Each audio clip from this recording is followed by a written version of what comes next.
আগামী 10ই জুলাই রায়গঞ্জ বিধানসভার উপনির্বাচন। বুধবার মহকুমা শাসকের নিকট মনোনয়ন পত্র জমা দেওয়ার পর বৃহস্পতিবার ভোট প্রচারে নামলেন তৃণমূল কংগ্রেস প্রার্থী কৃষ্ণ কল্যাণী। বৃহস্পতিবার সকাল সকাল দলীয় কর্মী সমর্থকদের সাথে নিয়ে ভোট প্রচারে বেরিয়ে পড়েন রায়গঞ্জ বিধানসভার তৃণমূল কংগ্রেস প্রার্থী কৃষ্ণ কল্যাণী।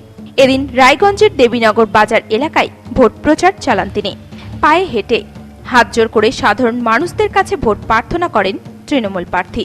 এদিন প্রচারে বেরিয়ে সাধারণ মানুষজনদের ভালো সাড়া মিলেছে এবং উপনির্বাচনে রায়গঞ্জে তৃণমূল কংগ্রেসের জয় নিশ্চিত বলে জানান রায়গঞ্জ বিধানসভার তৃণমূল প্রার্থী কৃষ্ণ কল্যাণী।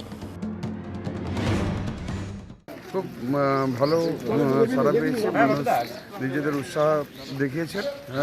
সাধারণ মানুষ এবার বলছেন এটা রাজ্যের ভোট আছে, তৃণমূল কংগ্রেসই ক্ষমতায় আছে, তো তৃণমূল কংগ্রেসই এই এলাকার উন্নয়ন করতে পারবে।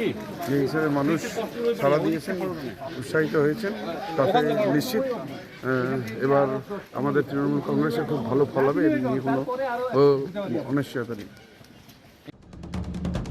উত্তর দিনাজপুর থেকে বিশেষ প্রতিবেদন, নিউজ টুডে।